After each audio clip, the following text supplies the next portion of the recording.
ನೀವು ನಿಮ್ಮ ಪ್ರಖ್ಯಾತಿ ಅಥವಾ ವಿಖ್ಯಾತಿನ ಹೇಗೆ ಬಳಸ್ಕೊಂಡು ಪವರ್ಫುಲ್ ಆಗ್ಬೋದು, ವಿಖ್ಯಾತಿಯನ್ನ ಚೇಂಜ್ ಮಾಡೋದು ಹೇಗೆ, ಮತ್ತೆ ಅದರಿಂದ ನೀವು ಹೇಗೆ ಪವರ್ಫುಲ್ ಆಗ್ತೀರಾ ಅನ್ನೋದನ್ನ ಈ ವಿಡಿಯೋದಲ್ಲಿ ನೋಡೋಣ.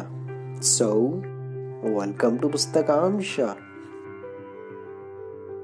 ಪವರ್ಫುಲ್ ಆಗೋದು ಹೇಗೆ ಅಂತ ಮಾಡ್ತಿರುವಂತಹ ಸೀರೀಸ್ ಅಲ್ಲಿ 48 ವಿಡಿಯೋಗಳಲ್ಲಿ ಇದು 5ನೇ ವಿಡಿಯೋ. ಈ ಲಾ ಏನ್ ಹೇಳುತ್ತೆ ಅಂದ್ರೆ, so much depend on your reputation, guard it with your life ಅಂತ. ನಿಮ್ಮ ಪ್ರಖ್ಯಾತಿ ಅಥವಾ ವಿಖ್ಯಾತಿಯ ಮೇಲೆ ನೀವು ಪವರ್ಫುಲ್ ಆಗೋದು ಎಲ್ಲನೂ ನಿಂತಿರುತ್ತೆ.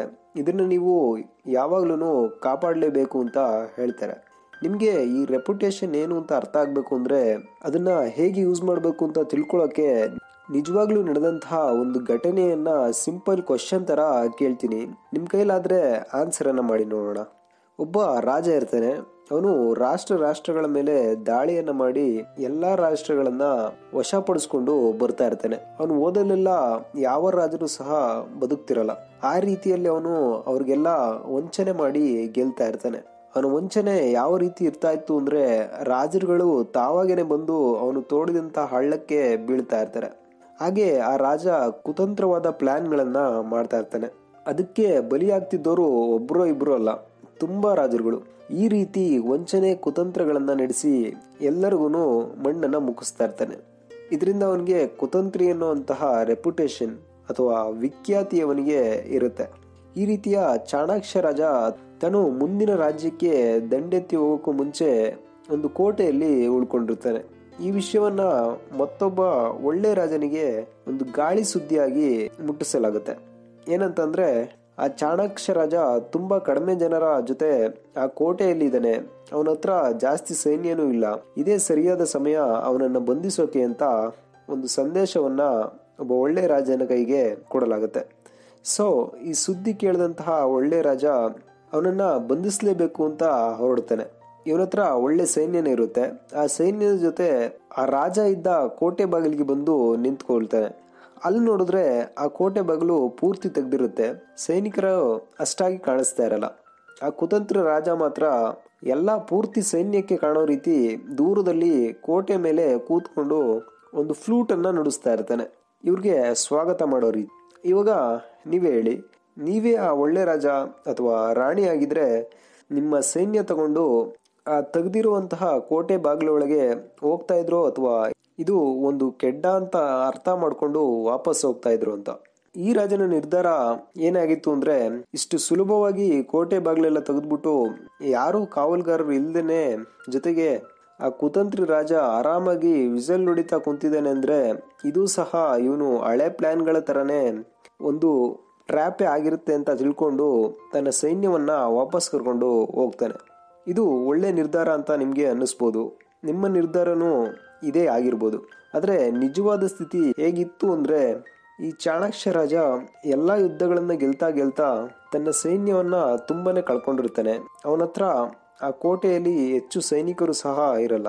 ಅವನಿಗೂ ಲಾಸ್ಟ್ ಮೂಮೆಂಟ್ ಅಲ್ಲೇ ಗೊತ್ತಾಗುತ್ತೆ ಈ ರೀತಿ ಅವನನ್ನ ಬಂಧಿಸೋಕೆ ಒಬ್ಬ ರಾಜ ದಂಡೆತ್ತಿ ಬರ್ತಾ ಇದ್ದಾನೆ ಅಂತ. ಆ ರಾಜನ ಹತ್ರ ನಿಮ್ಗಿಂತ 5-6 ಪಟ್ಟು ಜಾಸ್ತಿ ಸೈನ್ಯನೂ ಇದೆ ಅಂತ ಗೊತ್ತಾಗುತ್ತೆ. ಸೊ ಅವನು ತನಗಿದ್ದ ರೆಪ್ಯುಟೇಷನ್ ಅಥವಾ ವಿಖ್ಯಾತಿಯನ್ನ ಉಪಯೋಗಿಸ್ಕೊಂಡು ಒಂದು ಪ್ಲಾನ್ ಅನ್ನ ಮಾಡ್ಕೋತಾನೆ.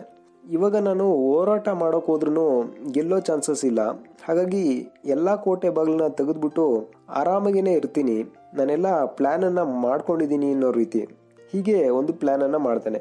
ಈ ರಾಜನ ಹಿಂದಿನ ಕಾರ್ಯಗಳೆಲ್ಲ ಎಷ್ಟು ಫೇಮಸ್ ಆಗಿತ್ತು ಅಂದ್ರೆ, ಇದು ಒಂದು ಟ್ರ್ಯಾಪ್ ಅಲ್ಲ ಅಂತ ಹೇಳೋಕೆನೆ ಸಾಧ್ಯ ಇರಲಿಲ್ಲ.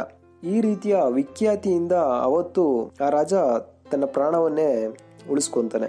ಇದನ್ನ ನೀವು ಈಗಿನ ಕಾಲದಲ್ಲಿ ಹೇಗೆ ಯೂಸ್ ಮಾಡ್ಬೋದು ಅಂದ್ರೆ, ನೀವು ಯಾವುದೇ ಒಂದು ವಿಷಯದಲ್ಲಿ ನಿಮ್ಮ ಸರೌಂಡಿಂಗ್ ಅಲ್ಲೇನೆ ನೀವೇ ಬೆಸ್ಟ್ ಅನ್ನೋ ರೀತಿ ಒಂದು ರೆಪ್ಯುಟೇಷನ್ ಅಥವಾ ಖ್ಯಾತಿಯನ್ನ ಹೊಂದಿರಬೇಕು. ಇವಾಗ ಆ ರೀತಿ ವಿಷಯ ನಿಮ್ಮ ಹತ್ರ ಯಾವುದೇ ಇಲ್ಲ ಅಂದ್ರೂ ಪರವಾಗಿಲ್ಲ, ನೀವು ಇದನ್ನ ಡೆವಲಪ್ ಮಾಡ್ಕೋಬಹುದು.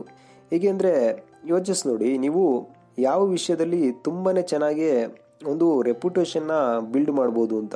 ಎಕ್ಸಾಂಪಲ್ಗೆ ನಾನು ತುಂಬಾ ಸತ್ಯ ಹೇಳ್ತೀನಿ ಅಂತ ಇರ್ಬೋದು, ಅಥವಾ ತುಂಬಾ ಕರುಣೆ ಇರೋನು ಅಂತನೋ, ದಾನ ಮಾಡೋನು ಅಂತನೋ, ಅಥವಾ ಯಾವ್ದಾದ್ರು ಒಂದು ಪರ್ಟಿಕ್ಯುಲರ್ ಕೆಲಸದಲ್ಲೇ ಪ್ರಾವೀಣ್ಯತೆನ ಹೊಂದಿರ್ಬೋದು. ಗಮನ ಕೊಟ್ಟು ನೋಡಿ. ಇವಾಗಲೇ ನಿಮಗೆ ಯಾವುದಾದ್ರೂ ಖ್ಯಾತಿ ಅಥವಾ ವಿಖ್ಯಾತಿಯನ್ನು ಗಳಿಸ್ಕೊಂಡಿದ್ದೀರಾ ಅಂದರೆ ಅದನ್ನು ನೀವು ಹೇಗೆ ಬಳಸ್ಕೋಬೋದು ಅಂತ ನೋಡಿ. ಆ ರೆಪ್ಯುಟೇಷನ್ ನೀವು ನಿಮಗೆ ಬೇಕಾದಾಗೆ ಬೆಳೆಸ್ಕೊಂಡು ಅದನ್ನು ಕಾಪಾಡ್ಕೋಬಹುದು. ಯಾವುದು ಇಲ್ಲ ಅಂದ್ರೆ ಯಾವುದಾದ್ರೂ ಒಂದು ವಿಷಯನ ನಿಧಾನವಾಗಿ ಬೆಳೆಸ್ಕೊಂಡು ಹೋದ್ರೆ ಅದೇ ಒಂದು ಖ್ಯಾತಿ ಅಥವಾ ವಿಖ್ಯಾತಿನೋ ಆಗೋಗುತ್ತೆ. ನೀವು ಯಾವುದೇ ವಿಷಯದಲ್ಲಿ ಪ್ರಾವೀಣ್ಯತೆಯನ್ನ ಸಾಧಿಸಾದ್ಮೇಲೆ ಕೆಲವರು ಅವ್ರೇನ್ ಬೆಸ್ಟ್ ಅಲ್ಲ ಅಂತ, ಅದೆಲ್ಲ ಸುಳ್ಳು ಅಂತ, ನೀವೇನು ಅಷ್ಟು ಖ್ಯಾತಿ ಅಥವಾ ವಿಖ್ಯಾತಿಯನ್ನ ಹೊಂದಿಲ್ಲ ಅನ್ನೋ ರೀತಿ ಮಾತಾಡ್ತಾ ಇರ್ತಾರೆ. ಅಂಥವ್ರಿಂದ ನೀವು ನಿಮ್ಮ ರೆಪ್ಯುಟೇಷನ್ನ ಕಾಪಾಡ್ಕೋಬೇಕು. ಹಾಗಂತ ಎಲ್ಲರ ಜೊತೆನೂ ನೀವು ಇದು ಸುಳ್ಳು ಅಂತ ಜಗಳ ಆಡಕ್ಕೆ ಹೋಗ್ಬಾರ್ದು. ಅವಾಗ ನಿಮ್ಮ ಮೇಲೆ ಡೌಟ್ ಬರುತ್ತೆ, ಈ ರೀತಿ ರಿಯಾಕ್ಟ್ ಮಾಡ್ತಿದ್ದಾರೆ ಅಂದ್ರೆ ಇದು ನಿಜ ಅಲ್ಲದೆ ಇರ್ಬೋದು ಅಂತ. ಸೊ ನೀವು ಹಾಗೆ ಅದನ್ನ ನಗ್ತಾನೆ ಅದನ್ನ ಕಾಮಿಡಿಯಾಗಿ ಟರ್ನ್ ಮಾಡ್ಬಿಡಿ. ಸೀರಿಯಸ್ ಆಗಿ ತಗೊಂಡೋರ ರೀತಿ ತೋರ್ಸೋಕೆ ಹೋಗ್ಬಿಡಿ. ಆಮೇಲೆ ಅವರ ಖ್ಯಾತಿ ಎಷ್ಟು ಸುಳ್ಳು ಅನ್ನೋದನ್ನ ತೋರ್ಸೋಕೆ ಪ್ರಯತ್ನ ಮಾಡಿ. ಸ್ವಲ್ಪ ಪ್ಲಾನ್ ಎಲ್ಲ ಮಾಡ್ಕೊಂಡು ನಿಮ್ಮ ಪ್ಲಾನ್ ಅವ್ರಿಗೆ ಗೊತ್ತಾಗ್ದಿರೋ ಹಾಗೆ ಜನರ ಎದುರಿಗೆ ಪ್ರೂವ್ ಮಾಡ್ಬೇಕಾಗತ್ತೆ. ಅದೊಂದು ರೂಮರ್ ಆಗೇ ಇರ್ಬೋದು. ಅವಾಗ ಅವರ ಪವರ್ ಕಡಿಮೆ ಆಗ್ತಾ ಹೋಗುತ್ತೆ. ಆಮೇಲೆ ಆಟೋಮೆಟಿಕ್ ಆಗಿ ನಿಮ್ಮ ಪವರ್ ಹೆಚ್ಚಾಗ್ತಾ ಹೋಗುತ್ತೆ. ಎಲ್ಲಾ ವಿಷಯದಲ್ಲೂ ನೀವೇ ಬೆಸ್ಟ್, ಬೇರೆಯವ್ರ ತರ ಮೋಸ ಮಾಡೋರಲ್ಲ, ಪವರ್ ಇಲ್ಲ ಅಂದ್ರೂ ಐತೆ ಅಂತ ಹೇಳ್ಕೊಂಡು ತಿರುಗೋರಲ್ಲ. ನಿಮ್ಮ ಖ್ಯಾತಿ ನಿಜ ಅನ್ನೋ ರೀತಿ ನೀವು ಜನಗಳ ನಿರ್ಧಾರಗಳನ್ನ ಚೇಂಜ್ ಮಾಡ್ಬೋದು. ಒಂದು ಡೇಂಜರ್ ಇದ್ದೇ ಇದೆ ಇದರಲ್ಲಿ. ಅದೇನಂದ್ರೆ ಬೇರೆಯವ್ರ ಮೇಲೆ ನೀವು ಅಪವಾದವನ್ನ ಮಾಡೋಕ್ ಹೋದಾಗ ಅದು ಯಾರಿಗೂ ಗೊತ್ತಾಗ್ಬಾರ್ದು. ಗೊತ್ತಾದ್ರೆ ಮಾತ್ರ ನಿಮ್ಗೆ ಇರೋ ಪವರು ಸಹ ಹೊರಟೋಗುತ್ತೆ. ಸೊ ಆ ರೀತಿ ಅಪವಾದವನ್ನ ಹೊರಿಸ್ಬೇಕಾದ್ರೆ ಅದು ತುಂಬಾ ಸೀಕ್ರೆಟ್ ಆಗಿ, ಅಕಸ್ಮಾತ್ ನೀವು ಇವಾಗಲೇ ತುಂಬಾ ಕೆಟ್ಟ ರೆಪ್ಯುಟೇಷನ್ ಇಟ್ಕೊಂಡಿದ್ರೆ ಅದನ್ನ ಚೇಂಜ್ ಮಾಡ್ಬೇಕು ಅಂತ ಅನ್ಕೊಂಡಿದ್ರೆ ಹೇಗೆ ಮಾಡ್ಬೇಕು ಅಂದ್ರೆ ಒಳ್ಳೆ ರೆಪ್ಯುಟೇಷನ್ ಇರೋರ ಜೊತೆ ಸೇರ್ಕೊಂಡು ನಿಮ್ಮ ಕೆಟ್ಟ ಖ್ಯಾತಿಯನ್ನ ಅವರ ಮುಖಾಂತರನೇ ಹೋಗ್ಲಾಡಿಸ್ಕೊಳ್ಳೋಕೆ ಪ್ರಯತ್ನವನ್ನ ಮಾಡಬಹುದು. ಇದಕ್ಕೆ ಎಕ್ಸಾಂಪಲ್ ಕೊಡೋದಾದ್ರೆ, ಕೊಲೆ ಸುಲಿಗೆ ಮಾಡಿರುವಂತಹ ವ್ಯಕ್ತಿಗಳೆಲ್ಲನೂ ರಾಷ್ಟ್ರಗಳನ್ನ ಆಳೋಕೆ ಜನಗಳು ಆಯ್ಕೆ ಮಾಡ್ತಾರೆ, ಅವರು ಒಳ್ಳೆಯರಾಗ್ಬಿಟ್ಟಿದ್ದಾರೆ ಅಂತ. ಹಾಗೆ ಅವರು ತಮ್ಮ ವಿಖ್ಯಾತಿಗಳನ್ನೆಲ್ಲ ಮುಚ್ಚಾಕ್ಬಿಟ್ಟಿರ್ತಾರೆ. ನೀವು ಒಳ್ಳೆಯವ್ರ ಜೊತೆ ಇರೋದ್ರಿಂದ, ಒಳ್ಳೆ ಕೆಲಸಗಳನ್ನ ಮಾಡೋ ರೀತಿ ತೋರಿಸ್ಕೊಳ್ಳೋದ್ರಿಂದ ಒಂದು ಹೊಸ ಖ್ಯಾತಿಯನ್ನೇ ನೀವು ಪಡ್ಕೋಬಹುದು. ಒಂದು ಸಲ ನೀವು ಒಳ್ಳೆ ಖ್ಯಾತಿಯನ್ನ, ಪ್ರಸಿದ್ಧಿಯನ್ನ ಪಡ್ಕೊಂಡ್ರೆ ಅದು ಇನ್ನೂ ಜಾಸ್ತಿ ಆಗ್ತಾನೆ ಹೋಗುತ್ತೆ. ನೀವು ಇದನ್ನ ಲೈಫ್ ಲಾಂಗ್ ಉಪಯೋಗಿಸ್ಕೋಬಹುದು. ಹಾಗೆ ಅದನ್ನ ಕಾಪಾಡಿಕೊಂಡು ನೀವು ಎಲ್ಲಾ ಕಡೆಯಿಂದನೂ ನೀವೇ ಬೆಸ್ಟ್ ಅನ್ನೋ ರೀತಿ ಪವರ್ಫುಲ್ ಆಗಿ ಇರ್ಬೋದು. ಇದು ರೆಪ್ಯುಟೇಷನ್ ಇಂದ ಬರುವಂತಹ ಪವರ್. ಈ ವಿಡಿಯೋದಿಂದ ಏನಾದರೂ ತಿಳ್ಕೊಂಡಿದ್ದೀರಾ ಅಂತ ಅನ್ಕೊಂಡಿದೀನಿ. ತಿಳ್ಕೊಂಡಿದ್ರೆ ಒಂದು ಲೈಕ್ ಕೊಡಿ, ನಿಮ್ಮ ಫ್ರೆಂಡ್ಸ್ ಜೊತೆನೂ ಶೇರ್ ಮಾಡಿ. ಈ ವಿಡಿಯೋ ಇಷ್ಟ ಆಗ್ಲಿಲ್ಲ ಅಂದ್ರೆ ಡಿಸ್ಲೈಕ್ ಮಾಡಿ, ಯಾಕೆ ಅಂತ ಕಾಮೆಂಟ್ ಮಾಡಿ. ನಿಮ್ಮ ಜೀವನಕ್ಕೆ ಉಪಯೋಗ ಆಗುವಂತಹ ವಿಡಿಯೋಗಳನ್ನ ಮಿಸ್ ಮಾಡದೆ ನೋಡ್ಬೇಕು ಅಂದ್ರೆ ಸಬ್ಸ್ಕ್ರೈಬ್ ಮಾಡೋ ಜೊತೆಗೆ ಬೆಲ್ ಐಕನ್ ಅನ್ನ ಪ್ರೆಸ್ ಮಾಡಿ. ಈ ವಿಡಿಯೋ ನೋಡಿದ್ಕೆ ಧನ್ಯವಾದ. ಕಲಿಯುತ್ತೀರಿ.